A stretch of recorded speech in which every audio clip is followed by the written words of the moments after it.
Good morning to everyone watching us live on Facebook. Welcome to Baldur's Brass Podcast. We are here on Friday, the 28th of January in 2022, for anyone watching wildly into the future. We're on our third panel of our Podcast-a-thon, and I'm absolutely thrilled to be joined by these folk to discuss all things about musicians' well-being and how we look after ourselves when we're doing our jobs. So I'm going to whip round and let everybody introduce yourselves and tell us a bit about what you do, and then we've got some really interesting questions to get stuck into. So Callum, I'm going to go to you first just because you're top on my screen. Brilliant. Hi, I'm Callum Rookes. I'm a tuba player in the Central Band of the Royal Air Force, also wannabe conductor. So hopefully I've got something useful to tell everyone today. Amazing. Who wants to go next? Don't mind. Shall I go? I'm Tabby. I am director of Mode 4. We have several brands, including publishing for brass band music, and also we launched Brass on the Mind, which is dedicated to the well-being of brass band musicians. So we launched that last year.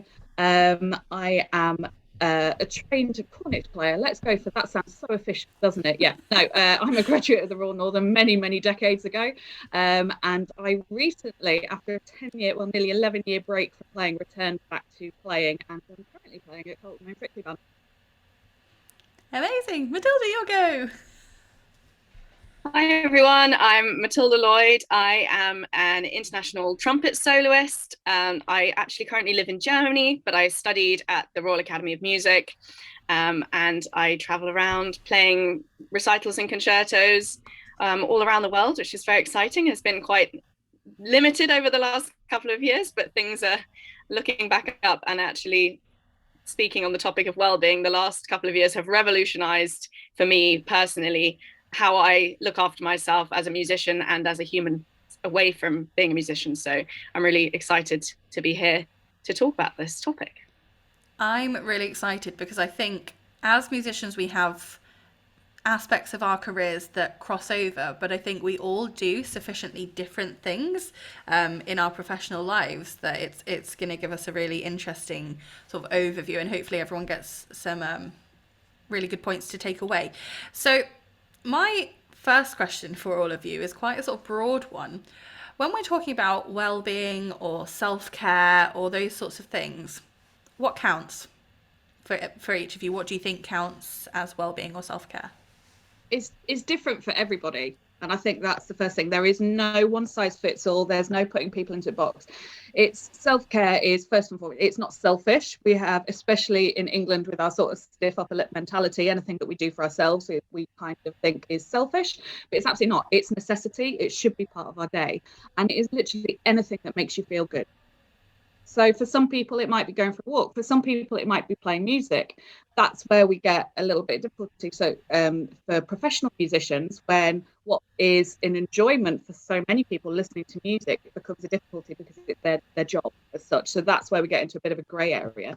But well-being and wellness, it's anything that self-care, it's anything that makes you feel good. Does anyone else have any? For me, thoughts? I would say. Oh, sorry. Go ahead. Sorry. Yeah, for me, I would say that well-being has kind of become a word that I associate with self-awareness. So just sort of like an awareness of how you're thinking and how you're speaking to yourself in your brain, and also an awareness of how you're feeling at any given moment during the day, and acknowledging those, and then taking steps to try and turn those into more of a positive thing. Mm-hmm. I agree. For me, well-being is really taking stock.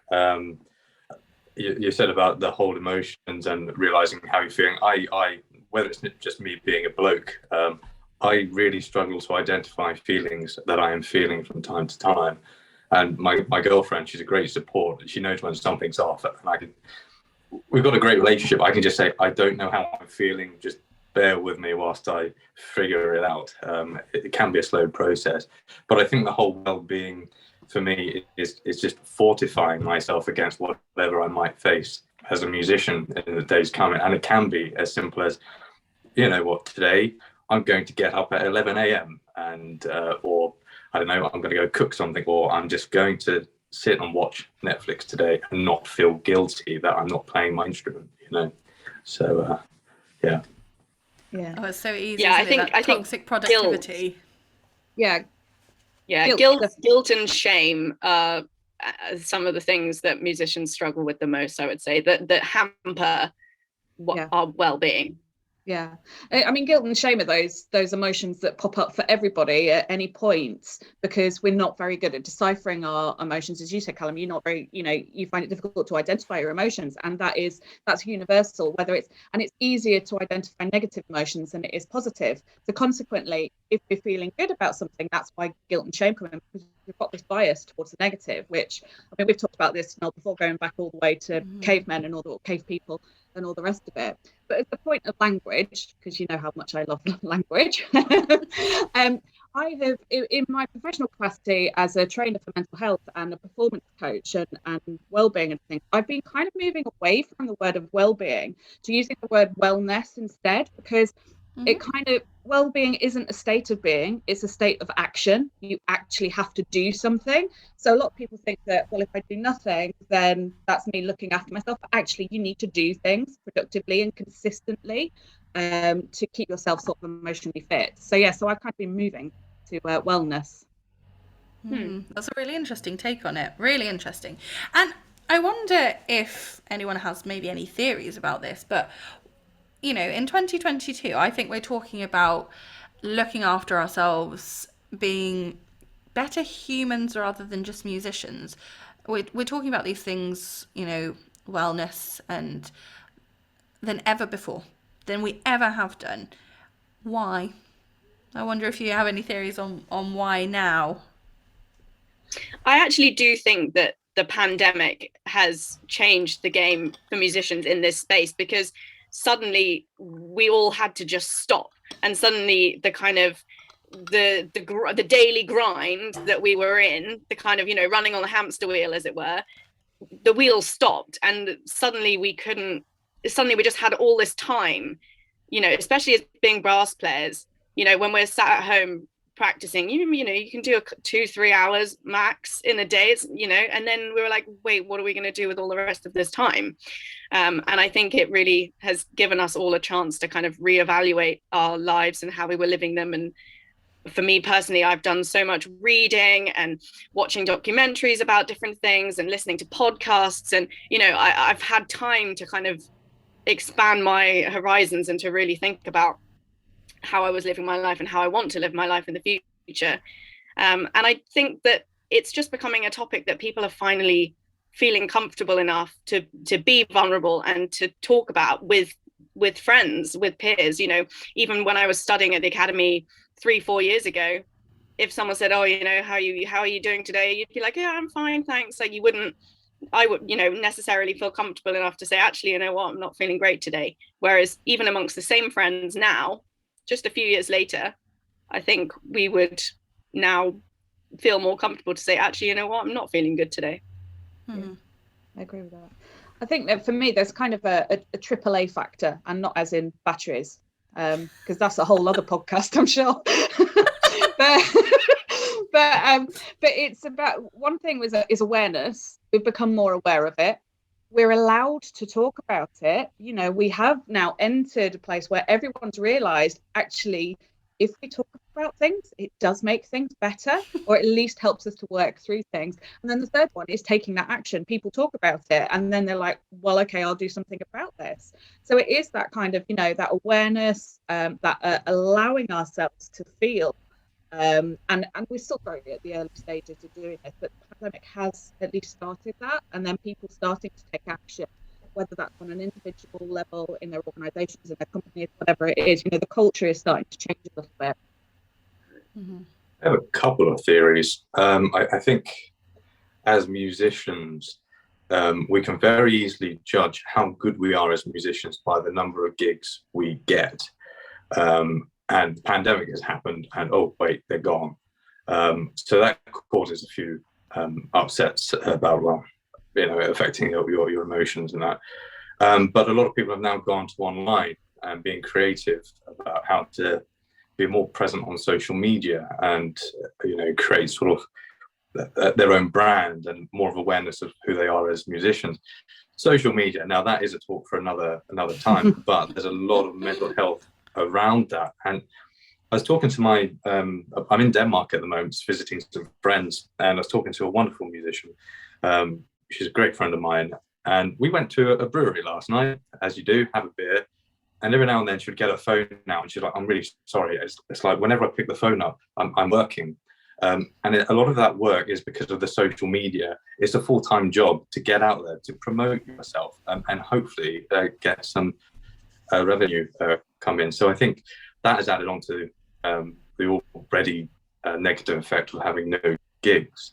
Yeah, it's tough. And final theory, sorry, I'm now going off pontificating. As I said, I'm in the military, and the pandemic has brought about some very interesting changes. Where it's been a purely a musical job, I've now seen myself go into a role of, oh, we're helping the COVID effort. And I won't lie, the past few months, I've had a tough time of facing deployments and losing a sense of control in my life. That's affected my girlfriend. And I will say there's been a lot of times where I've just broken down, cried, and been like, what am I doing? How can I can't do this anymore. I'm really struggling. Who can I turn to? And I think that applies to all musicians, even if you're military or not. That lack of control in your life because of the pandemic is going to upset you internally and affect your mental health. So there you go. There's my theories. And it's not even just control, though, is it? We invest so much of our personal selves in what we do. We can't do it without doing that. That lack of control comes to a lack of identity, doesn't it? Suddenly we don't know who we are if we don't have that rudder to steer us. This was a huge thing for me, and I think, as musicians, so much of our identity is wrapped up in music and in our instruments, to the point of, like, if your practice isn't going well that day, you're in a bad mood and you have a bad day. Or on a almost daily basis, musicians can face a lot of rejection, in terms of not being booked for that gig or whatever it might be. And it becomes a very personal thing, because you think, okay, they didn't like my playing, or they didn't like my interpretation of that piece, or I'm not good enough. And we have all of this kind of pressure on that identity that we have. And this was something that at the beginning of the pandemic, for me, I was like, wait, I only think of myself as being, a classical musician and a trumpet player. And now that kind of all the things that I was doing to sort of reinforce that identity, and the concerts and the traveling and all of that, completely stopped. And I had to sort of relearn and rediscover what my identity was outside and away from music and away from my instrument. And the only way for me to do that was literally by trying out lots of new different things to say, okay, what do I enjoy doing that's not playing the trumpet? Mm-hmm. How do I view myself as a daughter, as a sister, as a friend, as a, how do I think of myself when I'm not being a trumpet player? Yeah, I think whether it's as musicians or just in life general, we are so focused and base our emotions on the outcome of something. So how we feel is based on the outcome of it rather than the process of doing it. And I think that's starting to change a little bit, that people, when we've had this enforced, stoppage of our livelihoods, it's made people look at the process of things a little bit more. So they're engaging with their emotions a little bit more rather than just judging everything. We all perform, and that, if we put that into, say, let's take brass bands and they go on a contest stage, they will judge that performance on the result they got. So on the outcome of it, but not on the performance itself. It could have been brilliant, but everyone else was brilliant. So yeah, and I think we do that as well emotionally. Yeah, I think the pandemic has, it's obviously got a lot to answer for, but from my point of view, I've finally realised how much I value time off.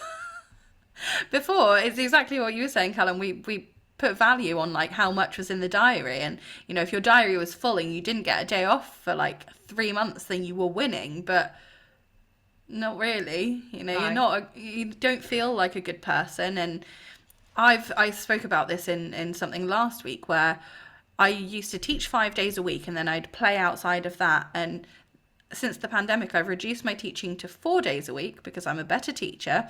I can invest more of myself in being a better teacher and being present. And I work on the podcast a day a week. And I, for the most part, take weekends off. If there's a gig come in that I want to take it, you know, it has enough value and it's going to serve me, then I'll take it on. But as a rule, I don't work on Sundays anymore. And I'd never before set that boundary with myself. And I'd never been brave enough. And so I was forced to. And I'm grateful now that I've done that because, you know, I'm a better partner to my partner. You know, I'm more present when I'm home. I take time away from my instrument without feeling guilt. I take time away from work without feeling guilt. Me of 2 years ago, I don't think I would have reached that point naturally without being forced. And that's a bit scary when I say it out loud. Those boundaries are so important, and that takes you back to your question of what is self-care. Boundaries are a huge part of self-care. We have to put those boundaries in place. And you know, I've been running my business now since 2008, and when you are self-employed, as you know, as you'll know, or you've got your own business, whatever it is, you think you have to work 24/7, and that's what you do to make it work. And I just got to a point where I can't do this. I was working in multiple time zones. I was literally, you know, 2:00 in the morning, if an email came in, I would reply straight away. One of the best things I did was put a boundary in place with my email signature and just put my office hours are Tuesday to Thursday, 10 till 3. Now, that's not the only time I'm working, but it just put that boundary in place that said to people, okay, well, I won't expect a reply on Monday, Friday, or the weekend. But those boundaries are so important. They're the most fundamental part of our self-care. We have to be able to say, this is what I can tolerate, and this is what keeps me healthy, and stick with that. And saying no is not a selfish thing. It's essential. I'm really curious Mel, then. Oh, sorry, go ahead, Callum. It's about the whole email thing. This week I'm on holiday. I've deleted WhatsApp because I don't want to hear anything from work. My email is saying, unless it's urgent, I won't be responding before this date. In fact, you probably had a shock, Mel, when you sent out all the information for this, and you got the "I'm on holiday, leave me alone." So that's why I actively emailed you, just to reassure you I will be here. But it's so liberating to set that boundary and say, guys, here it is. Yeah. Just deal with it. And there's no shame in that whatsoever. No, I mean, you feel guilty when you first do it, but absolutely. No shame in it. Yeah. I never used to do, like, I always used to just think of like for me, holidays weren't even holidays because I was still practicing. And I mean, most of the time I am still practicing on holiday because, you know, brass players, we have to keep our lips in. But like, I would never put an out of office on. I would never have even thought of doing that until quite recently. And, you know, just saying, you know what, I do need a break, and your email can wait, you know? Yeah. Yeah, it can almost always wait, especially in the form of email. So I'm curious about another question on here, which I think, you know, they're all going to tie together really well. But we're all talking from a position of the sort of person or the boundaries we used to have and what we've come to now, and that sort of suggests that we all came out of the end of music college having one set of values that have changed. I'm curious to whether or not you think that mental health and wellness, boundaries, career balance, those sorts of things are being discussed enough as part of music education, because they really they really should be, and we all know that. But they're pillars of what we need to do. I think personally it goes hand in hand with organisation and reliability and punctuality and all those things we're supposed to have as musicians. Do we talk about it enough in those pressured environments? And if not, should we? And how can we? If I may, this is going back about 10, 12 years ago at Trinity. How many times were they going on about, oh, go have some Alexander technique, because they realised that you're going to be in the practice room in almost a stress position for long hours. Oh, you best get something about get some help for the physical requirement of playing an instrument. I don't remember at all there being an equivalent for mental health or things about mindfulness or anything to help with that, the mental onslaught of adjusting to what it's going to be like as a professional musician. So back then there was not enough whatsoever. I feel ill-equipped to comment on what the current state of affairs are for the education system, but that was how it was. There's still not enough, and it's sorely lacking. But and it hasn't much changed since I was a student, and that's now over 2 decades since I left. So we'll just gloss over that one. But yeah, but there's not enough.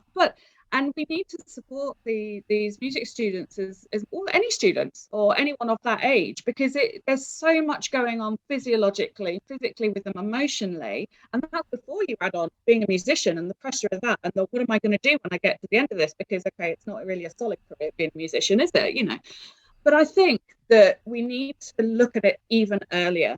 Okay, we need to be teaching this right from the very start when musicians start playing, because it's one thing to teach someone how to play a piece of music, and then we teach them how to play it, and they stand in a small box room and they play it, and then we stand them in front of people or an examiner and they go, what do I do? They don't know how to deal with the nerves and the anxiety. So we don't teach them how to perform, which is just so important. But it goes right back to the beginning, which is why last year we at Mofol, we've been the thing we started with 2008 was a brass tube book written by my late husband Simon, which is the method of choice over in New Zealand, and it's been really popular here. But last year I relaunched it and I put in an additional 8 lessons completely dedicated to well-being. So it goes along with nerves, anxiety, and it puts all these techniques from grounding to breathing exercises for nerves. And it's the only, I feel I'm really, really proud of it that we've done it. But on the flip side, I'm also really ashamed of the whole industry that this is the first and still the only sort of holistic well-being and brass music education, book. And I think in 2022, we should be doing more. So we need to start it from the earlier years. So then when they get to that age, they've got more of a grasp on how to handle it. But what we should be putting in at higher education levels now is support. There should be mental health first aiders. There should be amongst the students and also pastoral staff. You know, we should be giving them training in mental health awareness. We should be giving them training in suicide prevention, because they're just a hothouse. We know that in you take even the dedicated music schools at sort of age 11 to 18, there's real statistics around there that, children really struggling with self-harm, suicidal thoughts, all these things. So yeah, we need to be doing more. Hugely passionate about it. Will now come off my soapbox. I would say though that I do think that particularly in conservatoires, I do think that like it is getting better now. I know that at the Academy they've got this whole new course and modules and things to help with musicians' wellbeing that wasn't available when I was there. So I do know that even over the last 3-4 years it is changing, and I think probably again somewhat triggered by the pandemic that's kind of brought some of these horrible statistics more to light and to the forefront. So I do think it is slowly getting better, but I think there's definitely more that can be done. Yeah, and I completely agree with that, Matilda. It is increasing, but also, as you said, it has come, a lot of it as a consequence of the pandemic. My hope is that is not tokenistic, that doesn't, fall by the wayside when it's like, okay, well, we're kind of clear of the pandemic. We need to be ramping this up and building it up. There are a few things that have really resonated with me there. The first one was, Callum, when you mentioned Alexander technique, I didn't really realise how much I had strong feelings about Alexander technique. And the reason is, we had such throwaway Alexander technique experience at college that I just, in the back of my brain, and this is not a particularly flattering admission to make, but I just put it at the back of my brain as like, oh, it's like quack medicine, isn't it? It does jack shit, file that away for some time, I won't need it. Which is a terrible attitude to have had, but it's because, it was done as like a passing module that wasn't really helpful. All I learned was how heavy my head was, and we went for a walk in the park. Both of which are useful things to know and do, but it didn't really make me have a respect for to be fair, Mel, and things. To be fair, Mel, I think at least you turned up. I think I headed to the pub every time it was scheduled in the. Yeah, you were meant to be in my class. I don't remember you there. Oh yeah, that's probably right. Yeah, in the pub. Yeah. But I talked about this a little bit in the last panel with Hattie and Becca, that I bang on all the time about my mental health, so I'll keep that to a minimum. But I had a physical injury and a mental health condition whilst at college. I didn't know who to ask for help, and I knew that I needed it. And when I did need to ask for help, I was like, well, I don't know if I'm going to get any. And we were really lucky that our head of brass in my final year was Orrin Marshall, who's a very open-minded and forward-thinking musician. So I actually felt quite comfortable saying to him, hey, I've got this problem, my embouchure problem, not my brain problem. That took a long time. That's a whole different thing. But I went to him and said, I am having this issue, and my recital's in 2 weeks, and, I don't want to scarf it. What can I do? But I think if I'd had someone maybe a little more buttoned up, a little more conservative as my head of faculty, I don't think I'd have felt very comfortable saying, I have this problem that needs a solution. Can you help me? And I graduated 8 years ago, so we're not talking currently, but we're also not talking that far in the past. So I really am hopeful that, people are in, higher ups and the people in the student organisations are really taking this on board, because, I'm personally having these conversations with various different panels of people, and we're all saying the same thing. So surely if enough people shout about it loudly enough, there's going to have to be a change, right? Hopefully. Let's hope so. Yeah, and as a quick side note, asking for help is one of the best things that you can do for your well-being. Yeah. Recognizing one of the hardest. One of the hardest, but recognizing that you actually might need help, and recognizing that you're not, alone, and that you can work through things with someone else. Asking for help is one of the best things that you can do. Definitely. Mm-hmm. So one of the other questions that came in is really interesting, and I want to get your take on it. And this one is, how do you deal with the toll of rejection or failure and the pressures of competitiveness? Because our entire industry is based on, weirdly, especially when we're at college, is based on fighting for the best marks and the best, attention and, audition attainments. How do we deal with failure and rejection and competitiveness and things like that? Silence. Everyone's stunned by this question because it's so hard. Yeah, I think it's I think first of all we have to understand that bad things are going to happen, difficult things are going to happen, there are going to be failures, but that's why building our resilience is so important. Knowing you can have your goals, and your goal could be either getting an A grade in your exams, or passing your recital with a distinction, or getting a job. Whatever it is, have your goals. But then there's a psychologist, Dr. Shane Lopez, and he has this thing called a hope map, and building a hope map is a really good thing. So you have your goals, and then you have your pathways to your goals. So find what 3 ways could you possibly achieve that goal. So you know what you're aiming for, you know how you're getting there, but then what you've got to put in the middle is, okay, what things could get in the way? What things could derail this? And how am I going to deal with it? So it's not saying have a plan B, but it is saying have a plan B route to get to where you want. Okay. So if we have this awareness of what could get in the way, so it could be that, my chops feel really bad, I can't do my recital. Okay, so how are we going to get around that? Is it that we could perhaps move the recital date? Can we be, as Matilda said, open enough to ask for help and say, can I move it? Or, something like that. So having those, knowing what things could get in the way is really useful, because it also builds our resilience. And that's what we need to do all the time, build our resilience, because we're going to get knocked back, whether it's not getting that job, not getting a client, it's not playing as well as we want to play. We need to be able to, and resilience isn't bouncing back as such, it's coming back to a different form, it's finding another way to get to where we want to go to. I think having that awareness is really important, and that really stands us in good stead to deal with those knockbacks. I think, well, what's the quote? Success is getting knocked down 9 times and getting up 10. Yeah. Which there's a lot of truth to it, but I think we also need to realise you don't have to get up straight away. No. And swinging back round to the wellness, you could take a few months and say, you know what, I'm going to put my instrument in the case. I'm going to explore life. I don't know, get into poetry. I'm going to read some books. I'm going to go on holiday. I'm going to go visit friends who I haven't seen in years, in years gone by, and then come back to it. It doesn't matter how long it takes. You've got to take that time just to re-find the equilibrium inside, and just find happiness, and then come back to it. And even if you don't come back to it, that's fine.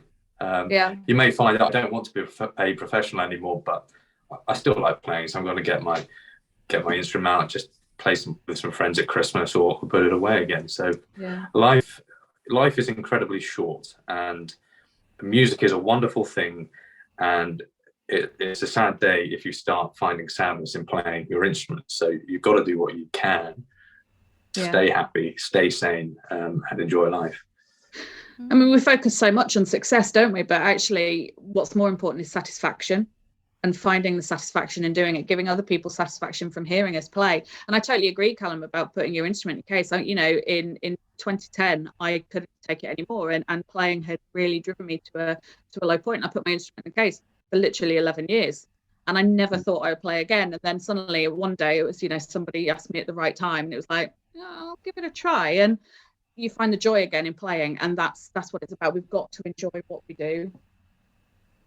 Yeah, I mean, I think for me, some of the ways that I've kind of dealt with rejection and failure over the years, I mean, firstly, looking at the bigger picture, trying to put things into perspective, and knowing that there's always going to be another opportunity, or you can apply again next year, or just really trying to put things into perspective.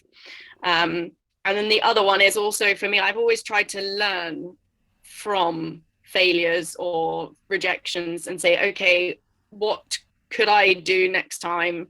Which can be quite, you've got to be careful with that, because you don't want to be sort of nitpicking on all the things that you might have done wrong, but just, what can I learn from this experience? Just as a kind of example, sometimes when I go to these international competitions, if someone gets knocked out of a round earlier than they were expecting, or whatever, they often just like book a plane or a train and go home, and they don't stay for the rest of the week. And like, you can learn so much from observing your peers playing and talking to the jury to get feedback, and and also, I mean, I did this in Italy. My lips had been rubbish, and I was really pleased with myself. I actually still going to the competition, because I could have pulled out and just not gone and saved face or whatever. And I got knocked out in the second round, and I put my trumpet away, and I thought, wow, I've got 4 days in Italy, and I just had a holiday. I went and ate loads of pizza and pasta and drank amazing wine, and I sat and watched all the rest of the rounds, and I pretended like I was a jury member in my own head, and sort of, what did I like about this person's playing, and what didn't I like? And it was a very valuable experience, even though you could say that it was a failure because I got knocked down in the second round. Yeah, I think there's a lot of room for feeling jealousy as well. I was talking about this with somebody yesterday. This week, a colleague has been very successful in an audition, and I'm so happy for them. It's such an exciting opportunity. But I took, a few hours of feeling, oh, I wish it had been me, or why didn't I get to do that? Or, I didn't apply, I didn't audition. It literally couldn't have been me this time. The circumstances would never have aligned. But there was just that part of me that thought, they're doing something that I'm not doing, and maybe then I'm doing things wrong. It's that imposter syndrome. I'm sure we're all best friends with imposter syndrome, the worst thing in the world. But it took me a little second to remind myself that jealousy is a fine thing to feel. It is an emotion, and it will pass. But this person is doing something that I'm not doing, but I'm doing a lot of things that they're not doing. And there's enough room for us to have fulfilling careers that are music related or not, depending on your path at that time, that it's okay to have a path that's different to theirs, or to what yours was going to be, or what you had hoped that it might be. And it took me a couple of days to just drag myself back round. I knew all of this, but do you know what I mean? I just sort of, I felt sort of grumpy for a minute, and then I was like, hold on though. I'm doing a bunch of other stuff, and there's room for us all. There's plenty of space, and we can't all have the same career, because there isn't that space. Yeah, but that's okay. And you've got to allow yourself to feel those feelings. Feeling, jealousy or envy or anything like that is really normal, and we have to acknowledge it and we have to give space for that. What we don't want to become is become that emotion and become jealous or envious, because then we start acting in a way that affects us, it affects our relationships, it affects how we play as musicians. But feeling that and taking the time to acknowledge it, and that's saying that's okay, you know, having that self-compassion in ourselves to say that's okay to feel that way is really important. Yeah, I think that, you know, comparing ourselves to other musicians, other peers, our friends, our colleagues is probably one of the things that harms a musician's well-being the most, and something that we all do at all times. Like, I've only recently started sort of unfollowing people that I actually don't really want to see what they're up to, because I want to just focus on what I'm doing. And I think, you know, one of the main things to sort of remember is that everyone's path is different, everyone's journey is different, everyone's timeline is different. Like, there is no, you know, if you reach this age and you haven't done this and that, then you failed and you're gonna, you know, be rubbish, your career is not gonna happen. And also to sort of slightly somewhat trust in the universe. And I mean, I do believe that things happen for a reason. Like, I mean, I remember when I didn't get through to the semi-final of the BBC Young Musician, it was honestly like the most earth-shattering, soul-crushing experience of my life, and I cried the whole way home from Cardiff to Kent, you know, like a 5-6 hour car journey, and I just cried. So it felt like, you know, that was it. I was never going to be a trumpet soloist. And I now believe, and even, you know, just a few days later, I thought, okay, well, now's not my time. I'm obviously not ready for this, you know, this has happened for a reason. And, you know, as you say, you build that resilience and you pick yourself up and you keep going. It's interesting about the measure of success. When I was at college, success was becoming, I don't know, a principal player in a symphony orchestra, and that seems to be what conservatoires were like fueling everyone for. And then if you don't get that, it's like, oh dear, I'm not good. And then you sort of go down the pecking order, and then you feel really, really quite shit about that.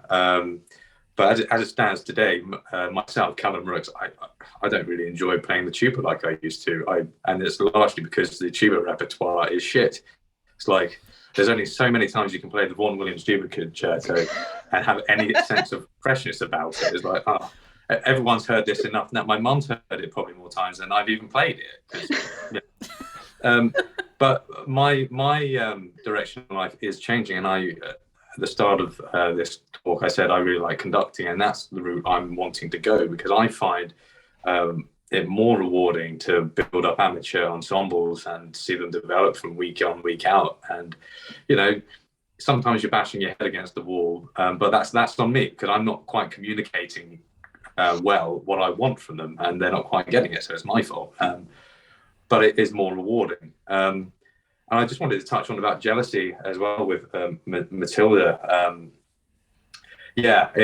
We're all human. We all feel jealousy, and it is the thing that's going to ruin many things in our careers. I had a really bad time at Trinity, and it was because I was comparing myself with everyone, and I was thinking, why aren't I as good as that tuba player? On top of that, going back in the day, I was with my very first love at the time, and she was a wonderful musician, wonderful. But I saw that she was playing at the Albert Hall, doing all these wonderful competitions that I could only dream of being able to enter and stuff. And I felt incredibly jealous of that. That just fueled a really tough year at Trinity. And I will say, I did seek counselling.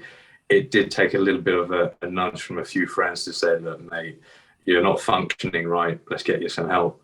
That's basically what I have to say on the matter. I think I've covered all the points there. I have a fear that I contributed to your decision to not want to play the tuba anymore because of the Vaughan Williams concerto. So just for anyone listening to this that wasn't there on this particular day, Callum was giving a performance of this concerto that I was conducting with a mass band, and the second movement went absolutely to shit. And to this day, neither of us know what went wrong. And was I a bar behind, or were you? I have no idea. Absolutely not a bloody clue, and I suspect we'll never know. But seeing as you're not going to play it very many more times, we're all good. Well, hopefully, good decision. But you know, if anyone like I don't know, Phil Spark or anything want to write a new tune we can share, I'll play it. It's, you know, Please, someone write one. The crux of it is it was for a good cause, and we'll raise some money for a wonderful charity. So and hire Callum as your conductor, not me. So the next question we've kind of touched on a little bit already, and we all have such a mixture of jobs that I'm curious how this works for each of us.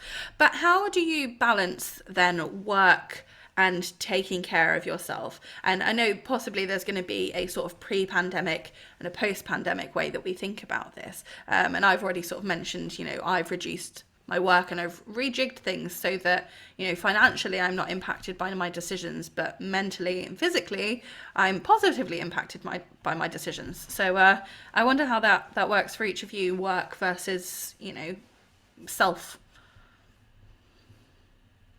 Badly sometimes.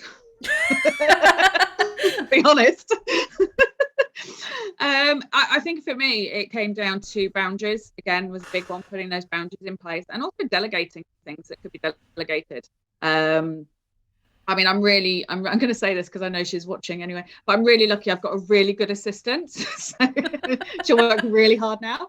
But yeah, I've got a great assistant in Kerry, and she's absolutely brilliant. And it's finding the right people. That's what it's about. She is so good because we are so matched and so compatible that I could trust her to do anything. So even if it's things like for us for the business, putting out social media posts, or you know, we've written a book together, I trust her to write exactly how I would write, you know, so you feel you can let go of that control. Because I think when you're self-employed as well, it's all about control. You've got to feel in control of everything you're doing. You can't trust anyone to do anything. So find the right people that you can delegate things, even if it's like, you know, getting a cleaner in for an hour every few weeks. That's something you don't have to think about. So for me, it came really down to boundaries and delegation, and really a lot of work, which is ongoing work around self-compassion, which is to say, actually, I'm worthy of having these things, because you feel really guilty. It's like, well, I could clean my own house. I can clean my own house. I do clean my own house. Then why should I get someone to do it? For me, I was always the person that wouldn't even let someone carry a bag of shopping for me, because no, I can manage. I can do it all. But doing it all took me to a really bad place. So I suppose I learned a lesson a hard way that I had to let go. But it took me a good 10 years to get to a place. So I think it's learning what you can let go of or delegate, or just realizing isn't important, isn't urgent. And if it's not important, it's not urgent, then get rid of it. It's not serving you. And that just freed me up a little bit of time to spend on myself, whether that was going for a walk, doing some yoga, things like that. Talking was a big one for me. And as Matilda said before, you know, we don't always ask for help. And I really discovered this when I started talking about what I'd gone through in terms of mental health issues, and people saying to me, oh my God, that really resonates, you know, sort of thing. And you realize, actually, we've all got a story to tell. And if we start telling our stories, then we help each other. And that gives us a little bit of space to find that blend. And a lot of people refer to it as, how do we find the balance between work and life? And I don't like the word balance. It's about blend for me. It's about finding the right mix. It's not one or the other. It's not a seesaw thing. It's about merging it all together. So finding the blend that works for you, and understanding that will be different to the next person that you do. Mm-hmm. I think for me, one of the main ways that I sort of find the balance, or I'm getting better at doing that, is by compartmentalizing, and also by sort of like physically separating the things that I do. So I, you know, practice in a particular space, and if I'm practicing, you know, I try not to look at my phone, or sometimes I put the phone outside the room. This is still a work in progress, but like trying not to be checking my emails during a practice break and then responding to that email, and then, you know, falling down a rabbit hole, and then, you know, just trying to separate, okay, this is practice time, this is email time, this is, okay, I'm going to just sit and do some school study or whatever it might be. That still, it can still be related to music and things. That goes into its box, and then the rest of the day it's another box. So okay, now this is cooking the lunch and eating the lunch. This is my lunch break time. I'm not going to be checking my emails now. Or, okay, now I'm going out for a walk and I'm going to listen to a podcast about something completely different than music, or, you know, just trying to put different blocks in. And one thing that my counselor told me, which has been really helpful, which is when I stop when I finished my practice block or session to close the door of the practice room and try not to go in there again until the next time you practice, just to have that physical, okay, I've finished, I'm leaving whatever just happened in there, whether it was good or bad, I'm closing that door, and now I'm going to go on to the next thing that I'm doing in my day. So that's helped me, the compartmentalizing. And with you, travel must be quite sort of stressful and strenuous too. Yeah, absolutely. I think I used to, sort of take it in my stride, and, really early mornings and late nights and things like that. And I used to get to hotel rooms, and,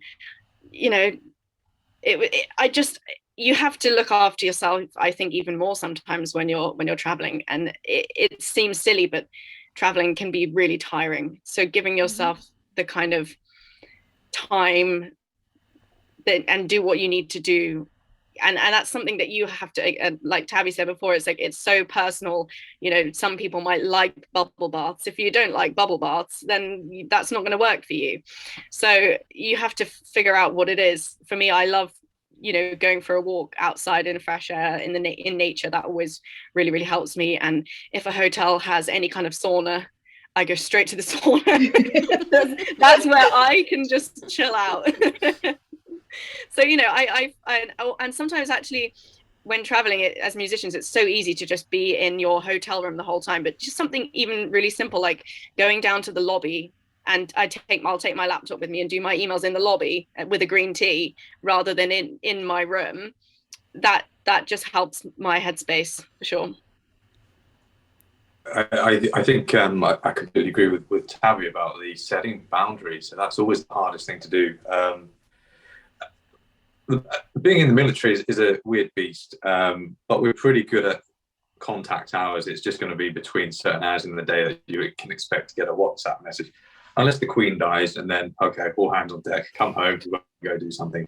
So that's manageable. But I found as a freelance conductor, particularly working with amateur ensembles, these are people who do it socially and like to talk to each other outside normal working hours, but that sort of worked for me. So I'll very often get a message at like 10:30 at night. I'm like, I want to go to bed and I want to switch off. It's in those moments that people find themselves in similar moments. You need to be brave and just say, hey, would you mind not messaging me in these hours? I'm just trying to switch off. We're all human beings, and I think we all understand people's wants and needs in these sort of moments in terms of communication. But yeah, I also think routines are a good thing to try and get into, to break up between working and downtime. Humans, we love patterns, we love habit. And I think you do need to set aside time to say, no, this is for me. In fact, I think when I was at college, there's a wonderful trombone, Emma Bassett. I remember she was talking about some practicing that she was doing. And I clocked that she would always have Sundays off. And I thought, you mad woman, why would you have time off from practicing? Because I had this toxic thing built up that you must be practicing at all hours of the day to be good. But she scheduled in some time off. And she's absolutely right. You need to plan when you're going to have some time off, and just switch off from emails, switch off from everything, and do what you need to do to recharge. Matilda, going for walks. Myself, sometimes I like to play Xbox. And yeah, you've got to make time. So, and I think scheduling that into your diary is as important as scheduling your next gig or rehearsal or whatever it is. It's so important. It should be non-negotiable. Time for you. You have to have it. And the real bravery is saying, if someone then calls you the night before on the day that you're going to have off, and they say, "Oh, can you do this gig? It's X amount of money." Say no. For many of us, we may be in relationships, and it's like, okay, I want to spend time with my significant other, and that's relationships are so important, and it's more important than money or anything. And that person who wants you to do a gig, and I think we as musicians think, if I say no, I'll never get asked again. Well, actually, you probably will do. They've got your number. We are unfortunately all on someone's list, so we will get a call again. But your relationship, once it's out the window, is out the window. It's so make time and prioritize that time. Amazing. I've just seen the time, so Yeah. I'm very quickly going to shoehorn in one more question, because otherwise I've gotten so into all of these discussions that I've been like, oh crap, I've got another one to do. I have to just not go on forever, because apparently I did a schedule, and now I need to stick to my own schedule. So I did this to myself. So I am just going to shoehorn one last one in, and I think we can whip around this one super quickly.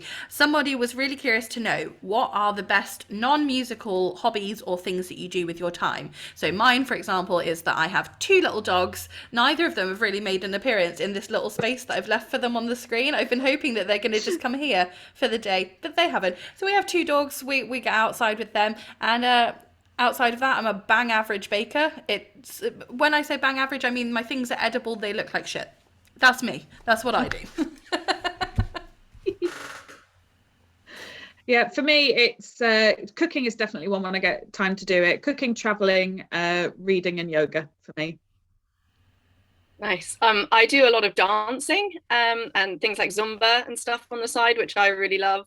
I got really into doing paint by numbers during the pandemic, also baking a bit, sometimes at the weekends. And then I love to do outdoor things like paddleboarding, swimming in lakes, hiking in the mountains, all of those, exploring new places, being out in nature, and drinking aperitivos. Drinking an aperitivo before dinner, that's one of my favourite non-musical hobbies. Definitely. A nice Aperol spritz. Yep. Exactly. For me, I like to take myself on solo dates because I'm a strong independent man. I love going to the cinema, in particular the Everyman cinema. It's like a vintage cinema with sofas and everything. I very often will take myself there, grab a beer, have some food, sit there by myself and watch films. In fact, I did it like 3 times in 1 week. I saw the new Spider-Man and twice, sorry. The new Spider-Man and The Matrix was absolutely shit. Don't watch it. Spider-Man, beautiful movie. But I did that twice in 1 week because I was so worried about a lockdown coming. I thought, got to get my cinema fix in. So I love doing that. A bit of Xbox. I quite like going to the gym as well, just to unwind and vent some stress with the old iron. So, yeah.